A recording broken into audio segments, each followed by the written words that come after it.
Y seguimos a estas horas hablando de algo que seguramente les interesa a muchos ciudadanos que en estos momentos están teniendo dificultades para pagar sus cuotas hipotecarias. Queremos conocer los detalles de una de las medidas que se anunciaron la semana pasada, pero que de la que se ha hablado en menos ocasiones. Es la moratoria de las hipotecas, es decir, el aplazamiento del pago de las cuotas para colectivos vulnerables durante este estado de alarma. Se anunció dentro del primer paquete de medidas y ya se puede solicitar. Queremos conocer cómo y algo más relacionado para que todos ustedes sepan cómo pedir esta moratoria. Lo hacemos con uno de nuestros abogados de cabecera, como es Luis Solano. Luis, buenas noches. Hola, buenas noches. Moratoria para las hipotecas, lo primero, ¿quién puede beneficiarse? Cuando hablamos de colectivos vulnerables, ¿a qué nos estamos refiriendo, Luis, en la norma? Bueno, en primer lugar, la norma destaca que se puede aplicar a deudores hipotecarios y añade algo muy novedoso, que es también aquellas personas que han avalado a los deudores hipotecarios, ¿no? A los que no se les aplicará el beneficio de la excusión. Estos deudores tienen que tener una serie de requisitos de estar en una situación de especial vulnerabilidad económica derivada precisamente de la situación de emergencia sanitaria que estamos viviendo, ¿no? Son 4 requisitos, Alberto. Sí. Tienes que estar en paro o si eres autónomo, haber cesado en tu actividad como autónomo. En segundo lugar, tienes que tener unos ingresos inferiores a 3 veces el IPREM mensual, que para que nos hagamos una idea estamos hablando de 1.613 euros. O si tienes algún tipo de discapacidad o enfermedad grave, 4 veces el IPREM. En tercer lugar, Alberto, la suma de tu carga hipotecaria, ¿no? Lo que pagas cada mes de hipoteca, más lo que el Real Decreto Ley conceptúa como gastos y suministros básicos, que no termina de definir, pero que yo entiendo que estamos hablando pues de la luz, del agua, del gas, de la compra diaria para alimentación, tiene que suponer más del 35% de esos ingresos que tienes. Y por último, tiene que darse una situación que para mí es lo más importante, y es que, consecuencia de todo lo anterior, el esfuerzo económico para hacer frente a la hipoteca se ve incrementado en un 30%.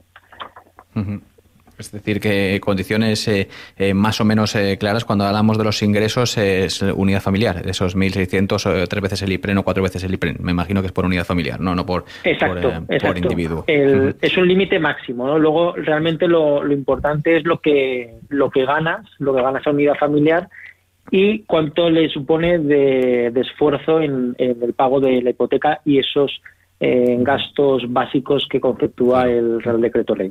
Si por poner un ejemplo muy ilustrativo, imaginad que hay una familia que cobra un sueldo de 1.500 euros, ¿vale? Consecuencia del COVID-19, a ese ciudadano le hacen un ERTE y lo mandan al paro. Claro, automáticamente va a cobrar el 70% de su nómina habitual, es decir, 1.050. Supongamos ahora, Alberto, que la hipoteca es de 525 euros, ¿no? Sí. Y que el 35% de la nómina estaríamos hablando precisamente de 525 euros. Claro, si consecuencia de que esta persona va al paro y su nómina se ve reducida en un 30%, es decir, pasa a ser de 1.500 a 1.050, sí. El 35% estaríamos hablando de unos 368 euros, ¿no? Pero él tendría que seguir pagando 525 euros de hipoteca. Es decir, el esfuerzo económico sería de más de un 30%. Esta es la situación en la que esa persona puede acceder a la moratoria hipotecaria de la que habla el Real Decreto Ley 8/2020. Más o menos claro, esas 4 condiciones, esas cifras, ya se puede pedir esta moratoria, Luis. De hecho, hay un plazo que no es demasiado amplio, ¿no? ¿Hasta cuándo? Claro, para mí el problema de esta moratoria, que creo que la intención es muy buena, pero claro, está sometida a unos plazos muy cortos que ahora os comentaré y a tantos condicionantes, ¿no? Es decir, te tienen que haber hecho un ERTE. Claro, hasta que no se apruebe el ERTE con todos los ERTEs que hay hoy en día y no vayas al paro, pues en realidad no puedes acreditar esa pérdida de ingresos. Entonces, creo que el mayor problema es que los plazos son muy cortos y que existen muchos condicionantes. Los plazos, como me preguntabas. Bueno, hay que solicitarlo antes del 3 de mayo de 2020. Antes del 3 de mayo de 2020 es el plazo que establece el Real Decreto Ley. Por lo tanto, es un plazo extremadamente corto. porque tienes que acreditar la disminución de ingresos del mes anterior.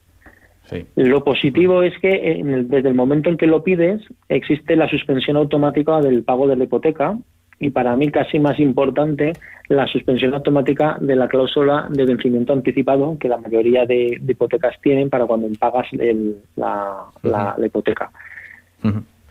Nos quedamos casi sin tiempo, Luis. ¿Cómo se hace? Sí. Básicamente, ¿dónde tienen que ir las personas que quieren pedir este aplazamiento?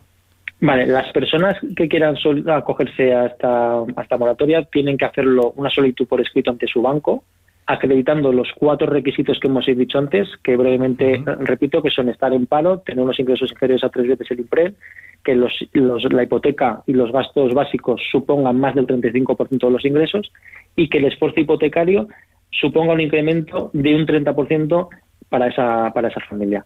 Se presenta con la documentación que acredite todos estos requisitos y el banco tiene 15 días para respondernos. Pues 15 días para responder. En ese momento se paran las cuotas de la hipoteca, si no me equivoco, hasta que conteste la entidad financiera. Pues Luis Solana, abogado, gracias por estar aquí en el Diario Económico. Te vamos a preguntar por el posible moratoria también en el pago de los alquileres, pero cuando se apruebe, en el caso de que se apruebe por parte del Gobierno, ya hablaremos. Gracias, Luis. Gracias. ¿Quieres saber algo sobre el mercado inmobiliario? Evolución de los precios, coste de las hipotecas o todas las dudas que te pueda generar la nueva legislación. Tú pregunta y nuestros expertos te contestarán. Hazlo en nuestra dirección de correo electrónico diarioeconómico@aragonradio.es o en el buzón habilitado en miaragón.es. Todos los jueves en Diario Económico.